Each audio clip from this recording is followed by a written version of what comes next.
दोस्तों हर हर महादेव, ओम नमः शिवाय, जय महाकाल। दोस्तों अगर आप महादेव को सच्चे दिल से मानते हैं, उनकी पूजा करते हैं, तो नीचे कमेंट बॉक्स में लिखें हर हर महादेव जरूर लिखें, जिससे कि आपकी हर मनोकामना जल्दी जल्दी पूरी हो जाए। दोस्तों आज के इस वीडियो में हम आपके पूज्य गुरु जी के अनुसार बहुत ही अचूक और रामबाण उपायों के बारे में आपको बताएंगे। दोस्तों मर जाना, लेकिन मुख्य द्वार पर भूलकर भी ऐसे जल मत छिड़कना जैसे कि हम वीडियो में आपको बताने जा रहे हैं। दोस्तों मुख्य द्वार पर गलत तरीके से जल छिड़कने से घर बर्बाद हो जाता है, और हो सके तो जब भी घर के मुख्य द्वार पर जल छिड़काव करें तब गणेश जी का यह मंत्र जरूर बोले, जो कि कुछ देर बाद हम आपको वीडियो में बता देंगे। और वीडियो में हम यह भी बताएंगे कि मंदिर में जो एक लोटा जल रखा जाता है उसका क्या करें। मंदिर का लोटा कैसा हो, पीतल का होता है या स्टील का हो, और मंदिर में जो एक लोटा जल रखा होता है उस जल का हम क्या करें। कुछ लोग करते हैं गलती और बाद में पछताते हैं। ऐसी गलती आप कभी मत करना, नहीं तो कंगाल हो जाओगे, घर बर्बाद हो जाओगे, घर में नकारात्मक प्रभाव पड़ने लगेगा।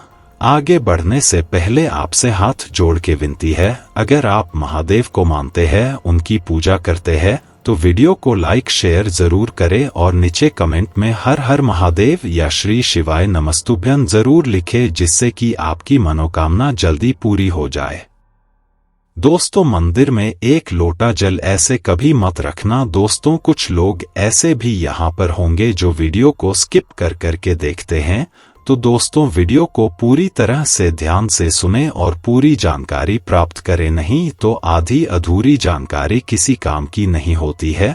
पूरी वीडियो देखिए और उपाय को मालूम कीजिए, आपको फल अवश्य मिलेगा। तो दोस्तों आपको घर के मुख्य द्वार पर जल कैसे छिड़कना है, इस कार्यविधि को पूरा ही देखें। दोस्तों बहुत समय से आप लोगों के प्रश्न आ रहे हैं कि मुख्य द्वार पर जल छिड़कने का सही समय क्या होता है और सही विधि क्या होती है, किस समय हमें जल छिड़क चाहिए, और क्या मुख्य द्वार पर जल छिड़कने के लिए स्नान करना आवश्यक है या बिना स्नान किए भी मुख्य द्वार पर जल का छिड़काव किया जा सकता है। झाड़ू लगाने से पहले या फिर झाड़ू लगा के आने के बाद जल छिड़कना चाहिए। और एक और प्रश्न आया है कि क्या पीरियड्स में हम अपने घर के मुख्य द्वार पर जल का छिड़काव कर सकते हैं या मुख्य द्वार पर दीप दान कर सकते हैं। एक और जुड़ा हुआ प्रश्न है, आपने मंदिर में जो प्रतिदिन हम एक लोटा जल रखते हैं, उस जल का हमें क्या करना चाहिए, किस प्रकार प्रयोग करना चाहिए, क्या हम उसे खाने में प्रयोग कर सकते हैं या फिर हम किसी पौधे में डाल सकते हैं। उस जल का उपयोग किस प्रकार से होना चाहिए। और कुछ लोगों का कहना यह है कि जब हम मुख्य द्वार पर जल छिड़कें तो घर के अंदर की तरफ से जल छिड़क या घर के बाहर की तरफ से जल का छिड़काव करें। इसके बारे में कई लोग शंका में है, आज यह शंका भी दूर हो जाएगी। और मुख्य द्वार पर जल छिड़कने से संबंधित आपका अगला प्रश्न है कि कई ऐसे लोग हैं जो कि फ्लैट में रहते हैं, कुछ ऐसे लोग हैं जो कि किराए के मकान में रहते हैं, एक ही कमरे में रहते हैं, तो उन्हें अपने घर पर मुख्य द्वार पर दीप दान किस प्रकार से करना चाहिए, जल कहाँ छिड़कना चाहिए, मतलब वह इस जगह को मुख्य द्वार मानकर वहां पर मुख्य द्वार से जुड़े हुए उपाय करें। तो आज की वीडियो पूरी तरह से आपके प्रश्नों पर ही आधारित है।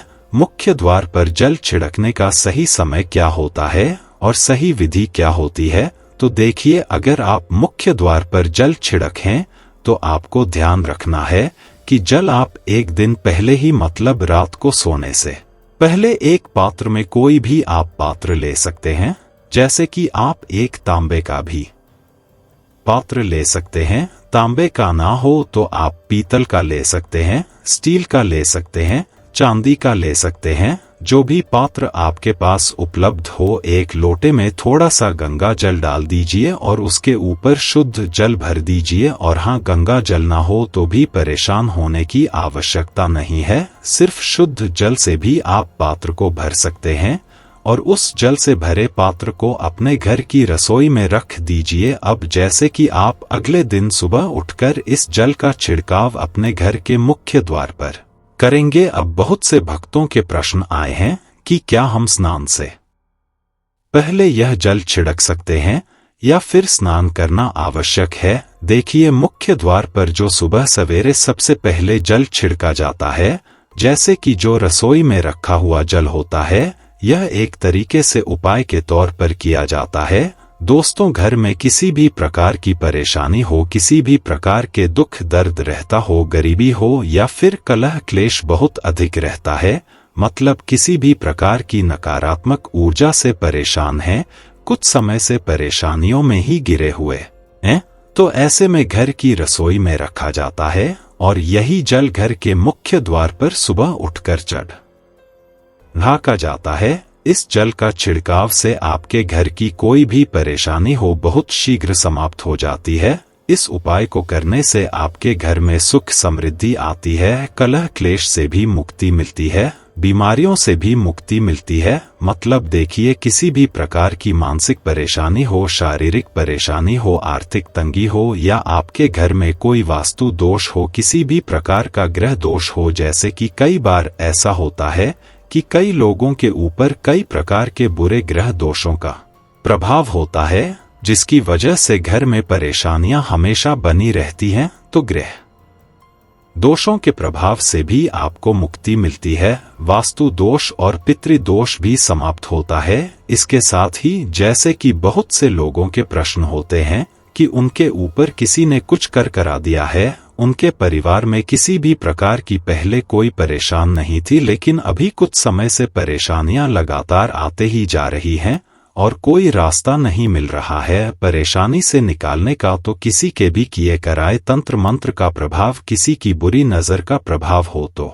भी आपके इस उपाय से, मतलब इसे एक लोटा जल से आपकी परेशानी स्वतः ही कुछ दिनों में समाप्त हो जाती है। तो यह घर की सभी परेशानियों से मुक्ति पाने का रामबाण और सबसे सरल, सबसे आसान उपाय होता है, जो हमारे शास्त्रों में वर्णित है। तो आप अपने घर की रसोई में एक लोटा जल रखें, रात में भरकर, और प्रातः काल जल्दी उठकर उसी जल से अपने घर के मुख्य द्वार पर छिड़काव कीजिए आप। जैसे कि बहुत से लोगों के प्रश्न आते हैं कि यह जल हमें किस अपने घर के मुख्य द्वार पर छिड़कना चाहिए, तो देखिए, सुबह सूर्योदय होने से पहले इस जल का छिड़काव आपके घर के मुख्य द्वार पर हो जाना चाहिए। आप चाहे इसके बाद आप शुद्ध जल से, मतलब किसी भी दूसरे जल से अपने घर के मुख्य द्वार को धोते हैं तो कोई समस्या नहीं है, लेकिन इस जल का छिड़काव घर के मुख्य द्वार पर सूर्योदय होने से पहले हो जाना चाहिए। अब दोस्तों, जैसे आपका अगला प्रश्न है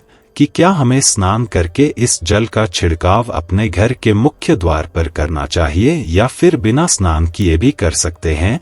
देखिए, यह जो हम जल छिड़कते हैं, मतलब यह एक उपाय होता है, तो इसे हम स्नान करने के बाद नहीं करते हैं। सुबह जल्दी उठते हैं और उठकर सबसे पहले घर की रसोई में जाएंगे, उसके बाद उस जल को लेकर अब घर के मुख्य द्वार पर जाएंगे। मुख्य द्वार खोलकर, मतलब मैन गेट खोल दीजिए और उसके बाद मुख्य द्वार पर इसी जल का छींटा दीजिए, छिड़काव कर दीजिए। और जल का छिड़काव करते समय अपने पितरों का ध्यान कीजिए, माँ लक्ष्मी का ध्यान कीजिए, क्योंकि कहा जाता है कि सुबह सुबह माँ लक्ष्मी प्रत्येक द्वार पर आती है, सबके द्वार पर आती है।